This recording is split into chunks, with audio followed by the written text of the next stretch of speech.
É muito comum a gente ouvir aquela ideia do pseudoterapeuta, né, do cara coach, que hoje ninguém mais se denomina coach porque já ficou feio, onde ele fala assim, as pessoas não fazem as coisas porque elas têm preguiça, porque elas não têm vontade, estão de mimimi, só de justificativa. E aí surge também o outro debate, né, o outro discurso, que é as pessoas não fazem porque elas têm bloqueios, resistências, bloqueios emocionais, coisas nesse sentido que vêm do que hoje é um marqueteiro, basicamente, porque ele acha que por ter lido um livro ou outro de desenvolvimento pessoal, todo mundo tem um bloqueio. E essas duas pessoas, o coach, que já não é mais o coach, ele agora é um mentor, e o marqueteiro, que não é mais marqueteiro tradicional, agora ele também é um outro tipo de mentor, elas olham para esses problemas subjetivos da saúde mental e acham que uma resolução simples é isso, né? Você não faz porque você tem preguiça, você só precisa de um método. E ele vai lá e te vende uma metodologia. Você não faz porque você tem um bloqueio, então toma aqui o código, toma aqui a chave. Enquanto que na verdade você não faz as coisas por uma série de fatores que vão desde aspectos biológicos, como neurotransmissores, hormônios, questões orgânicas, até os aspectos sociais, o momento que você vive, o momento que o mundo está vivendo, o momento do clima da sua cidade, o momento emocional que você tem e por aí vai. Tornar tudo parte sua é apenas uma estratégia de mercado que, ok, eu te vendo uma solução. E é muito fácil vender soluções. Não parece, mas é. No mercado digital, no marketing, a gente fala assim, você tem que ter um problema, uma solução e um público, né? Uma dor. Porque você desenvolve em cima daquilo e pronto. Quanto mais intenso for essa dor ou mais intensa é a percepção de dor, mais urgente se torna, mais as pessoas compram. Todos nós, em algum momento, vamos vender com base nisso. Uma dor, um problema e uma solução. O problema dessa fórmula é que ela ignora um monte de outras coisas quando a gente vai realmente para a área do desenvolvimento pessoal, da saúde mental e coisas nesse sentido. E é uma coisa que eu vejo muito com alguns clientes quando a gente começa a debater sobre isso, né? De por que eu não consigo fazer algumas mudanças? Como é que eu consigo fazer para melhorar alguns comportamentos? Primeiro, entender o que está acontecendo na tua rotina, teu dia a dia. Rotina é de rota de vida. É uma rota que leva para o tipo de vida que você quer. Você vai colocar nessa rota obstáculos e recursos. Às vezes você coloca, às vezes você tem. Eles acontecem. Você não tem controle. Você parar um tempinho do seu dia para olhar como é que está a tua rotina é fundamental. Tem que fazer isso toda semana? Se você puder, melhor. Mas não. O ideal é que você planeje ela a cada 15 dias, uma vez por mês. Você organize um pouquinho para ficar mais fresco. Um exemplo besta que eu dou para os meus clientes é o seguinte: quando eu vou para o atendimento, eu geralmente começo meus atendimentos às 15 horas, eu abro todas as abas de clientes que eu vou atender no dia. Então eu tenho os documentos de cada um ali. Do que eu termino um, ele já está indo para o próximo. Eu não preciso pensar em ir para o próximo. Então eu já economizo um processo de tomada de decisão. Eu só preciso fazer. Eu preciso finalizar a sessão, fecho o documento, ele já me abre o próximo, exatamente onde eu preciso que ele abra, porque ao longo da manhã, dentro de algumas questões ali, eu já dei uma relida no caso, no plano e tudo mais. Então não preciso ficar pensando muito. Nesse sentido, diminuo resistências comportamentais. Mas a pessoa que está, por exemplo, querendo fazer atividade física ou querendo começar uma leitura, um hábito novo, ela precisa planejar um pouco mais o dia. Mas não é o planejamento que traz a solução. Ele traz o vislumbre da solução.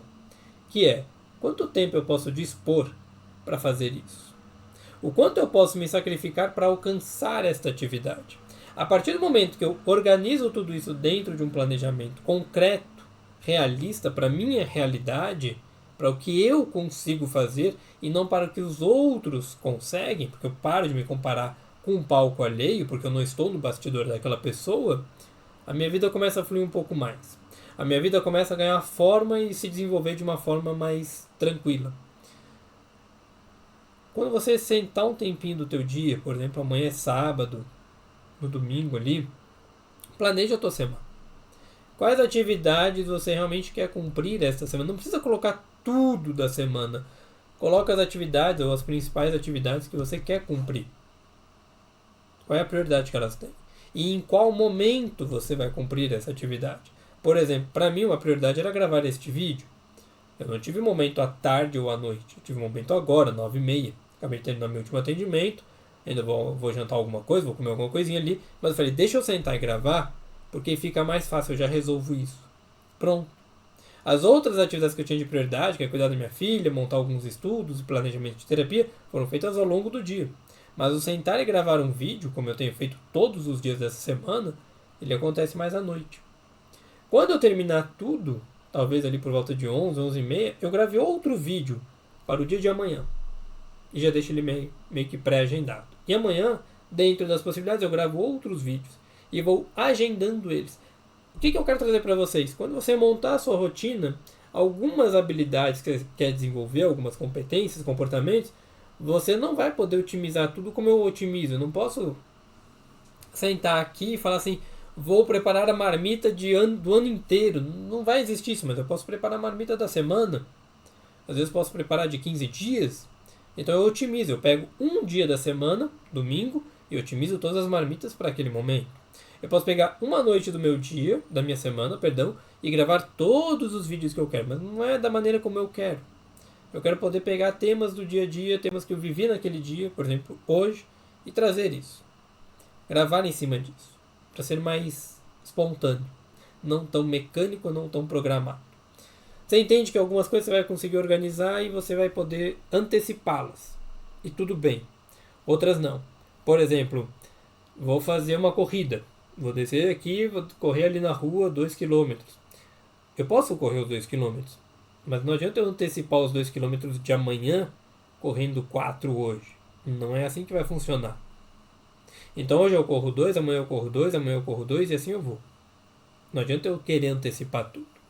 E isso nos leva a um segundo ponto desse vídeo, que é organize o que você precisa fazer dentro do espaço e tempo que você tem para fazer. Não queira antecipar tudo, não queira predizer tudo, não queira fazer ou ter controle sobre tudo. Eu sei que é muito difícil porque é uma coisa que a gente quer, a nossa mente busca esse controle para poder se organizar, para se regular, mas nem sempre ter controle de tudo é o ideal. Às vezes a vida tem que acontecer um pouco para você poder se adaptar, se estabelecer e ter a qualidade de vida que você merece, o que você deseja. Você não pode antecipar tudo. Você não pode fazer tudo de antemão. Às vezes as coisas precisam acontecer. Num comportamento, quando você tenta fazer tudo ao mesmo tempo, às vezes você cansa muito rápido. É comum a gente ver aquelas pessoas que falam assim, não pensa no resultado que você quer com aquela atividade.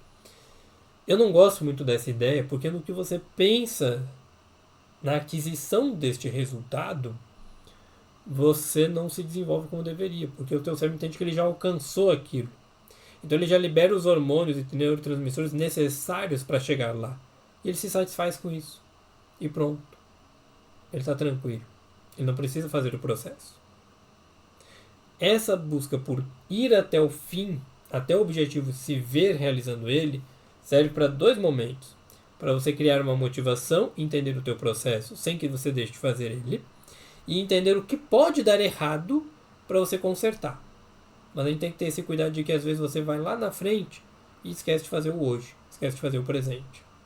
E a vida ela acontece no presente. Não é indo no seu passado resolvendo problemas, não é indo no seu futuro antecipando problemas. É olhando para o que está acontecendo hoje. Olhando para a tua realidade de hoje. Orgânica, emocional, cognitiva e social. Esses 4 pontos, se você não elaborar eles direito, não vai dar certo. Se você não estiver bem organicamente, você não vai fazer algumas atividades, porque você não tem energia. Se você não estiver bem emocionalmente, ou seja, não estiver regulado, tendo momentos de prazer ao longo do seu dia, momentos de desopilação, ou seja, de desestresse, de alívio, você não vai conseguir concentrar para algumas atividades. Se você não tiver o desenvolvimento intelectual, de competência, de capacidade, por exemplo, eu não conseguiria gravar esse vídeo se eu não tivesse planejado um pouco o tema sobre ele. E ele não tivesse sido um tema recorrente em algumas sessões ao longo da semana. Então eu não estaria conseguindo falar com a segurança que eu estou. E se eu não entender que existem fatores sociais, por exemplo, no meu caso, se minha filha chorar agora, eu tenho que parar o vídeo. E o vídeo de ontem eu fiz a mesma coisa. No finalzinho dele, vocês provavelmente não escutam, mas minha filha estava chorando, eu finalizei, dei um corte ali, pronto. Encerrei o assunto e fui ajudar. Fui acudir. Então, se esse fator ambiental não estiver consolidado também, não estiver seguro, eu não consigo fazer. Um exemplo besta, só pra gente fechar aqui, já estamos com 10 minutos. Eu tô gravando um vídeo, tô falando e de repente acontece isso aqui, acabou a tela, e agora? Isso é um fator ambiental. Se faltar luz, eu não estou no controle disso. Ou eu posso continuar gravando, entendendo que o computador tem uma bateria própria para continuar pelo menos mantendo a gravação. E aí você vai ficar só com áudio, e tudo bem, você está ouvindo. Vai ter a legenda, então você provavelmente vai ver a legenda.